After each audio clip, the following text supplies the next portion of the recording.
Hello everyone, स्वागत है आप सभी का हमारे YouTube channel GS exams cracker पर। तो आज की जो हमारी क्लास रहेगी, इस क्लास में हम सेकंड शिफ्ट का सॉल्यूशन करेंगे।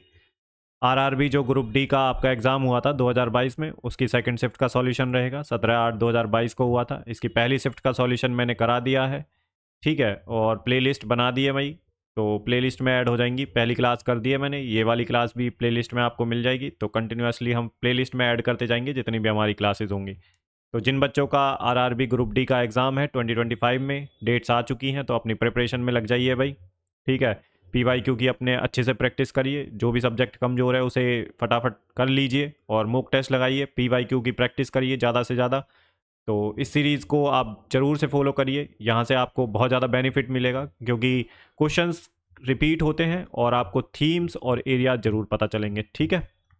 तो इसलिए आपके लिए ये सीरीज़ मोस्ट इंपॉर्टेंट हो जाती है। यहाँ से आपको क्वेश्चंस आपके एग्ज़ाम में ज़रूर देखने को मिलेंगे, ठीक है भाई। तो ये जो सीरीज़ चलाई है कम्प्लीटली आरआरबी ग्रुप डी वाले बच्चों के लिए है जिनका एग्ज़ाम है अभी नवंबर में, ठीक है भाई।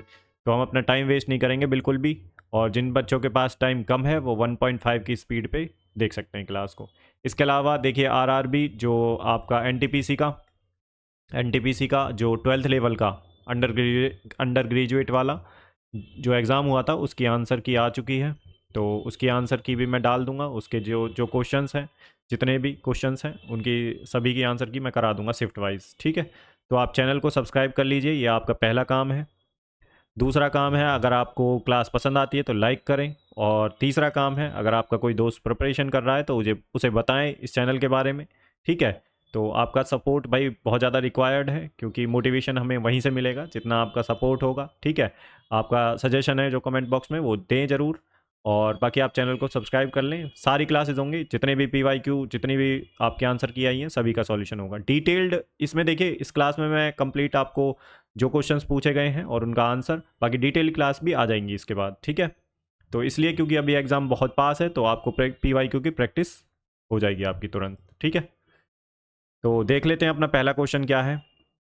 तो पहला क्वेश्चन जो पूछा गया था सेकंड शिफ्ट में, तो अर्थशास्त्र में मांग वक्र की ढलान स्लोप सामान्यतः डैश होती है। तो किधर से किधर होती है, तो बाएं से दाएं नीचे की ओर होती है। तो आपको डिमांड एंड सप्लाई का जो इकोनॉमिक्स का जो डायग्राम्स हैं वो ज़रूर आपको, ठीक है, समझ के जाने हैं, पढ़ के जाने किधर स्लोप होता है, स्लोप का ढलान किधर की तरफ होता है। तो ये ज़रूर पढ़ना है आपको, ठीक है। इकोनॉमिक्स में जहाँ से भी आपने पढ़ा है तो इसे ज़रूर ध्यान रखें। तो ये थीमेटिक एरिया हो गया आपका। नेक्स्ट क्वेश्चन पूछा गया था जो फरवरी 2022 में, जैव चिकित्सा नवाचार बायोमेडिकल इनोवेशन पर आईसीएमआर डीएचआर नीति किसने लॉन्च की।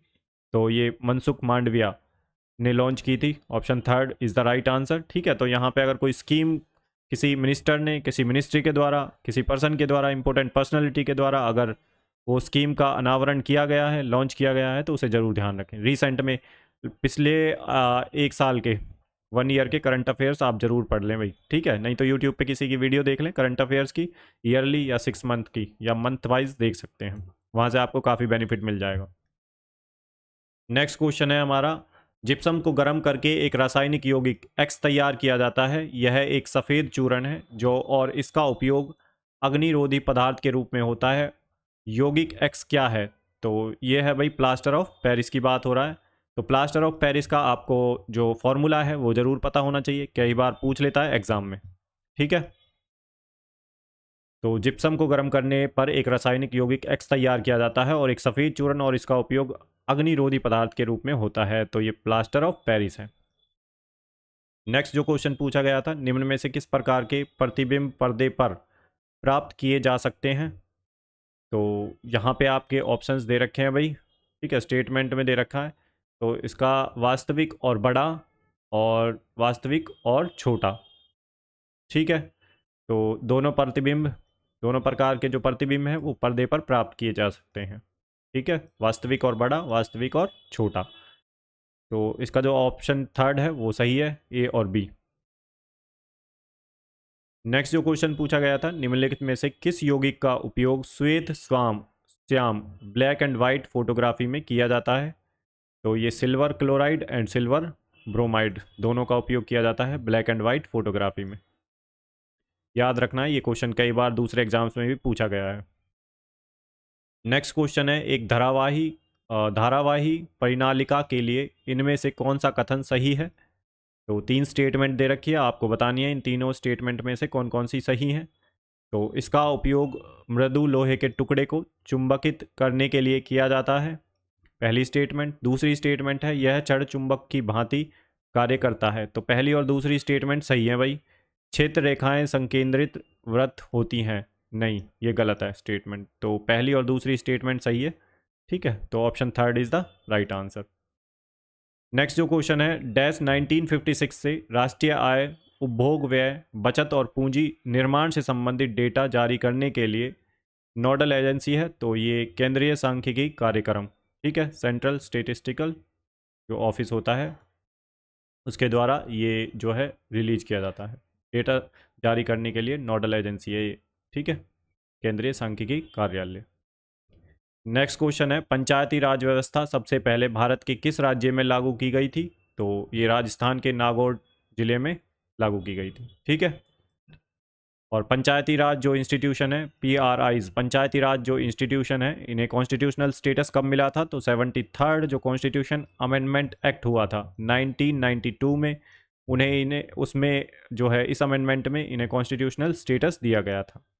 और जो है हमारी सूची 11th सूची ऐड करी गई थी, जो 11th शेड्यूल है कॉन्स्टिट्यूशन में वो ऐड किया गया था। और पंचायती राज इंस्टीट्यूशन में 11th सूची में 29 सब्जेक्ट्स हैं, ठीक है भाई, इतना आपको पता होना चाहिए। नेक्स्ट क्वेश्चन है, उच्चतम न्यायालय ने किस वर्ष में दहेज के मुद्दों से संबंधित सतवीर सिंह बनाम हरियाणा राज्य मामले में अपना फैसला सुनाया। तो ये 2021 में सुनाया था भाई, option third is the right answer. Next question है, एड्स का फुल फॉर्म पूछ लिया है इन्होंने। तो ये है एक्वायर्ड इम्यून डेफिशिएंसी सिंड्रोम, ठीक है, वायरस है ये, एक्वायर्ड इम्यून जो है डेफिशिएंसी सिंड्रोम। तो आपको फुल फॉर्म भी जरूर याद रखनी है, जो इंपॉर्टेंट टर्म्स हैं। नेक्स्ट क्वेश्चन जो पूछा गया था, न्यूलैंड के अष्टक नियम में पहला तत्व डैश है और अंतिम ज्ञात तत्व डैश है। तो न्यूलैंड के जो अष्टक नियम है जो, उसमें पहला तत्व हाइड्रोजन है और अंतिम जो तत्व है वो है थोरियम। तो option A is the right answer. Next question जो पूछा गया था, निम्नलिखित में से कौन सा जीव समूह पर्यावरण को स्वच्छ रखने में सहायक होता है। तो ये जीवाणु और कवक होते हैं जो पर्यावरण को जो है स्वच्छ रखने में सहायक होते हैं। और भाई इसकी PDF आपको, इसी जो PPT है इसकी PDF आपको टेलीग्राम चैनल पे मिल जाएगी, ठीक है। उसका लिंक मैं डिस्क्रिप्शन में दे दूंगा, आप सब्सक्राइब कर लेना, जो है चैनल को ज्वाइन कर लेना।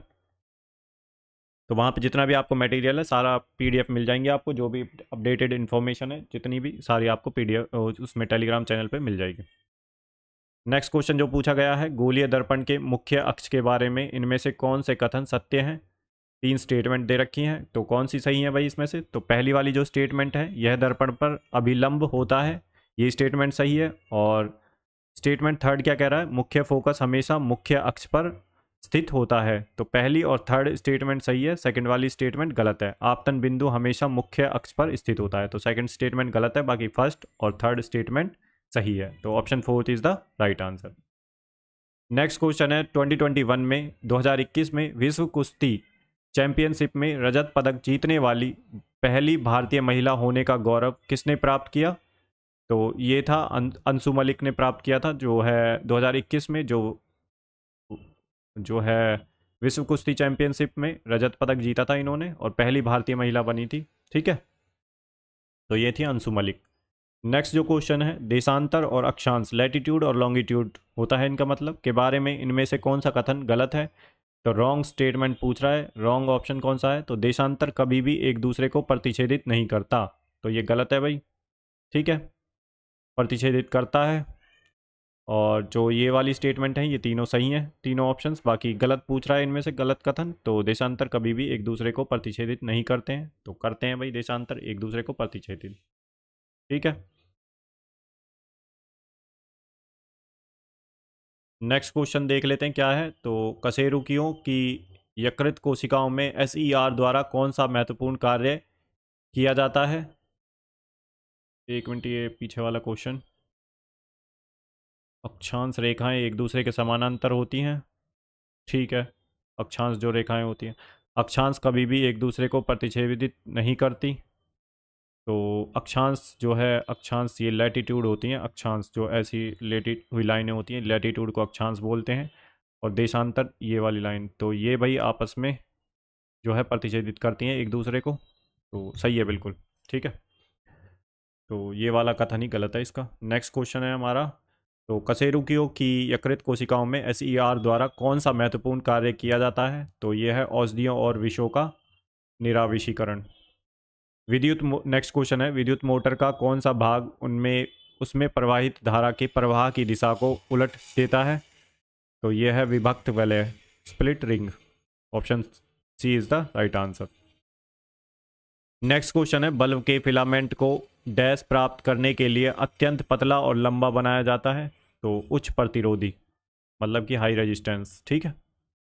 जब परमाणु क्रमांक डैश और नाभिकीय आवेश डैश, तब नाभिकीय और संयोजी इलेक्ट्रॉन के बीच आकर्षण बल डैश, इसलिए Li लिथियम और F तक परमाणु त्रिज्या डैश। तो पहले में जो आएगा वो है बढ़ता है, दूसरे में बढ़ता है, ठीक है। जब परमाणु क्रमांक बढ़ता है और नाभिकीय आवेश बढ़ता है, तब नाभिकीय और संयोजी इलेक्ट्रॉनों के बीच आकर्षण बढ़ता है, इसलिए परमाणु त्रिज्या, इन दोनों की परमाणु त्रिज्या जो है वो घटती है, ठीक है। नेक्स्ट जो क्वेश्चन है हमारा, एक धुएं से भरे कमरे में प्रवेश करने पर प्रकाश की एक बारीक किरण इनमें से किस कारण दिखाई देती है? तो प्रकाश का प्रकीर्णन होता है इसका जो आंसर है, ठीक है। तो धुएं से भरे एक कमरे में प्रवेश करने पर प्रकाश की एक बारीक किरण इनमें से किसके कारण दिखाई देती है? तो प्रकाश का प्रकीर्णन के कारण। नेक्स्ट जो क्वेश्चन पूछा गया था, what part of the respiratory system prevents the air passes from collapsing? तो ये है रिंग ऑफ कार्टिलेज। तो option B is the right answer. Next जो क्वेश्चन पूछा गया था भाई, एक पत्ती की अनुप्रस्थ काट के निम्नांकित चित्र का अध्ययन करें और बताएं कि कौन सा विकल्प इनमें से सही अक्षरांकन को दर्शाता है? तो ऑप्शन थर्ड इसका सही है भाई। ए जो है ऊपरी अधिमर्च को, ये बी जो है निचली बाह्य त्वचा को, और सी जो है रक्षक कोशिका, ये रक्षक कोशिका है, डी वायु अवकाश, एंड ई जो है हरित लवक। नेक्स्ट जो क्वेश्चन पूछा गया था, भारत सरकार द्वारा वर्ष डैश में राजीव गांधी खेल पुरस्कार का नाम बदलकर मेजर ध्यानचंद खेल रत्न पुरस्कार कर दिया गया था? तो ये 2021 में किया गया था भाई, ठीक है। जो राजीव गांधी खेल पुरस्कार है, खेल रत्न पुरस्कार है, उसका नाम बदलकर मेजर ध्यानचंद खेल रत्न पुरस्कार कर दिया गया था। नेक्स्ट जो क्वेश्चन पूछा गया था, तो 2021 में बाल साहित्य पुरस्कार कितनी भाषाओं में प्रदान किया गया था? तो ये 22 भाषाओं में प्रदान किया गया था भाई। नेक्स्ट क्वेश्चन है, श्वसन की इनमें से किस अभिक्रिया में ऑक्सीजन की आवश्यकता होती है? तो पायरुवेट के CO2 और H2O और ऊर्जा में रूपांतरण। तो श्वसन में इनमें से किस अभिक्रिया में ऑक्सीजन की आवश्यकता होती है?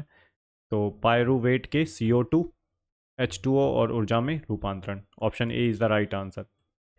नेक्स्ट क्वेश्चन जो पूछा गया है, पेरियार नदी इनमें से किस भारतीय राज्य में बहती है? तो पेरियार भाई आप वैसे भी निकाल सकते हैं, साउथ इंडिया में है रिवर, इसको एलिमिनेट कर सकते हैं। ये नॉर्थ ईस्ट है तो 2 एलिमिनेट हो गए। ओडिशा में महानदी बहती है, तो इसका आंसर जो होगा केरल ही होगा। Option second is the right answer.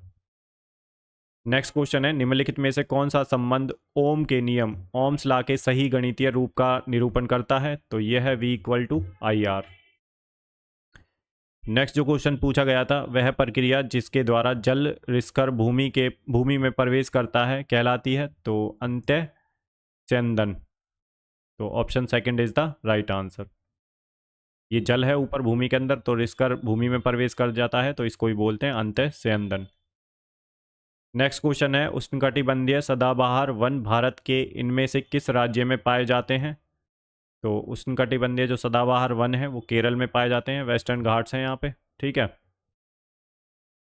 तो नेक्स्ट क्वेश्चन जो पूछा गया था, 7 मार्च 2022 को महिला एवं बाल विकास मंत्रालय ने शिक्षा मंत्रालय और यूनिसेफ के साथ साझेदारी में भारत में स्कूली शिक्षा छोड़ चुकी किशोरियों को औपचारिक शिक्षा में वापस लाने के लिए अभियान शुरू किया। तो ये क्या था? कन्या शिक्षा प्रवेश उत्सव। Option second is the right answer. Next question जो पूछा गया है, उस स्वदेशी रूप को विकसित high speed expendable aerial target system का नाम क्या है, जिसका दिसंबर 2021 में रक्षा अनुसंधान एवं विकास संगठन DRDO द्वारा सफल उड़ान परीक्षण किया गया था। तो ये है अभ्यास। Option A is the right answer. Next question जो आप पूछा गया था भाई, भारतीय संविधान राष्ट्रपति को 3 प्रकार के आपातकालों की जो है घोषणा करने का अधिकार देता है, इनमें से कौन सा उनमें शामिल नहीं है? तो ये है 358 सार्वजनिक स्वास्थ्य आपातकाल, ये नहीं है भाई, इसका जो है गलत पूछा है तो गलत यही है इसमें। बाकी 352 राष्ट्रीय आपातकाल है, 360 वित्तीय आपातकाल है और 356 जो है राज्य में आपातकाल है, जिसे राष्ट्रपति शासन बोलते हैं, प्रेसिडेंट रूल बोलते हैं। तो इन्होंने पूछा था कौन सा शामिल नहीं है आपातकाल में, तो ये वाला शामिल नहीं है, ये गलत दे रखा है 358 का वाला। ठीक है। नेक्स्ट क्वेश्चन है हमारा, निम्नलिखित में से कौन से कथन जो है सही है? तो 3 आपको स्टेटमेंट दे रखी हैं, आपको बताना है कौन कौन सी स्टेटमेंट सही है। तो पहली स्टेटमेंट जो है, टीन लेड मिश्र धातु का उपयोग फ्यूज तार बनाने के लिए किया जाता है, पहली स्टेटमेंट सही है। दूसरी स्टेटमेंट क्या है, फ्यूज को विद्युतात्मक तार से जोड़ा जाता है, दूसरी स्टेटमेंट भी सही है। तीसरी स्टेटमेंट क्या है, फ्यूज बनाने हेतु चयनित पदार्थ का गलनांक उच्च होता है, तो ये गलत है थर्ड स्टेटमेंट, पहली और दूसरी स्टेटमेंट सही है भाई। नेक्स्ट क्वेश्चन है, क्लोर एल्कली प्रक्रिया में 3 उत्पाद hydrogen, chlorine and sodium hydroxide उत्पन्न होते हैं। ठीक है, hydrogen, chlorine and sodium hydroxide. Next question है, एक कथन और उसके बाद 2 धारणाएं हैं, पहली और दूसरी दी गई हैं, कथन में दी गई जानकारी को सत्य मानते हुए विचार करें और बताएं कि दी गई धारणाओं में से कौन सा कथन में निहित है। तो देखिए, पहला जो कथन जो है, मुफ्त पास लेने के लिए कृपया 21 अप्रैल तक कार्यक्रम के लिए पंजीकरण कीजिए, वैध निवास प्रमाण पत्र के बिना पास जारी नहीं किया जाएगा। तो धारणाएं क्या हैं? तो मतदान पर पहचान पत्र एक वैध निवास प्रमाण पत्र है, ऐसा नहीं बोला है भाई कहीं भी। तो पास कार्यक्रम स्थल पर खरीदे जा सकते हैं, तो ऐसा भी नहीं बोला है ये जो कथन है। तो दोनों, ना तो धारणा 1 और ना ही 2 में निहित है, तो option 1 is the right answer. Next question है जो पूछा गया था, चलो लोकू उत्सव किस राज्य में मनाया जाता है? तो ये अरुणाचल प्रदेश में मनाया जाता है भाई। नेक्स्ट जो क्वेश्चन पूछा गया था, निम्नलिखित असंतुलित समीकरण द्वारा निर्दिष्ट किए गए अनुसार प्रकाश संश्लेषण की प्रक्रिया में क्रमशः कितने जल और कार्बन डाइऑक्साइड अणु भाग लेते हैं? तो 6 जो है जल और 6 कार्बन डाइऑक्साइड अणु भाग लेते हैं, option 3 is the right answer. Next question है, 1930 में नमक उत्पादन पर ब्रिटिश एकाधिकार के खिलाफ इनमें से कौन सा अहिंसक विरोध किया गया था? तो दांडी यात्रा स्टार्ट की गई थी भाई। ठीक है, 1930 में। ठीक है, तो नेक्स्ट क्वेश्चन जो पूछा गया था, प्रथम पंचवर्षीय योजना के शुभारंभ के समय योजना आयोग के अध्यक्ष कौन थे? तो जवाहरलाल नेहरू जी थे भाई। ठीक है, पहले प्रधानमंत्री भी यही थे, जवाहरलाल नेहरू जी। और आपको बताना है कमेंट सेक्शन में पहली पंचवर्षीय योजना कब से कब तक थी। नेक्स्ट क्वेश्चन है, यदि एक आपतित प्रकाश किरण किसी अवतल दर्पण के वक्रता केंद्र से गुजरती है तो आपतित किरण और परावर्तित किरण के बीच बनने वाला कोण डैश के बराबर होता है? तो 0 डिग्री के बराबर होता है। नेक्स्ट क्वेश्चन जो पूछा गया था, नीचे दी गई तालिका गर्भ निरोधन में 4 विधियों और उनके कार्य करने के तरीकों को दर्शाती हैं, कौन सा विकल्प इनमें जो है सम्मेलन को दर्शाता है? तो आपको बताना है। तो पहले का जो है फोर्थ कॉपर्टी, ये है निषेचन रुक जाएगा, और मुखी गोलियां, तो इससे क्या होगा, रोशन रुक जाएगा। और जो कंडोम होता है इसका क्या है, तो शुक्राणु जो है गर्भाशय ग्रीवा तक नहीं पहुंचते। और नली का जो उच्छेदन है इसमें क्या होता है, तो अंडाणु गर्भाशय तक नहीं पहुंचेगा। तो ये आपको पता होना चाहिए भाई। ठीक है, साइंस में। नेक्स्ट क्वेश्चन है, जैन धर्म में जैन शब्द संस्कृत शब्द जिन से लिया गया है, जिनका अर्थ है डैश, अर्थात जिसने सभी जो है मानवीय भावावेशों पर विजय प्राप्त कर ली हो, तो ये इसे बोलते हैं विजेता, इसका अर्थ है। ठीक है, तो यहाँ पे हमारे भाई जितने भी क्वेश्चन आपके पूछे गए थे शिफ्ट 2 में, शिफ्ट सेकंड में, जो आपका ग्रुप डी का जो एग्ज़ाम हुआ था, ठीक है, 2022 में, उसका सेकंड शिफ्ट का सॉल्यूशन था ये भाई। बाकी आपको क्लास कैसी लगी आप कमेंट सेक्शन में बता सकते हैं। और अगर क्लास पसंद आई तो लाइक करें, शेयर करें अपने दोस्तों के साथ, और भाई आने वाली क्लासेस के लिए जो है चैनल को सब्सक्राइब कर लें, ठीक है, ताकि जो नोटिफिकेशन है वो आपको तुरंत मिल जाए। सब्सक्राइब, ठीक है, तो नोटिफिकेशन आपको तुरंत मिल जाएगा। बाकी टेलीग्राम चैनल को भी ज्वाइन कर लें, पीडीएफ आपको इसी जो पीपीटी है इसकी पीडीएफ आपको मिल जाएगी। देखिए ये क्वेश्चन ना बहुत ही अलग थलग दे रखे हैं एग्ज़ाम में, तो इन सभी को एक जगह कलेक्ट किया गया है आप लोगों के लिए, ये मेहनत की जा रही है, आप इसका फ़ायदा उठाइए और पीडीएफ से पढ़िए जो ये क्वेश्चंस हैं, खुद से प्रैक्टिस करिए भाई, ठीक है। तो चलिए भाई यहीं पे हम अपनी क्लास को समाप्त करते हैं, मिलते हैं नेक्स्ट क्लास में, तब तक के लिए अपना ध्यान रखिए, गुड बाय, जय हिंद।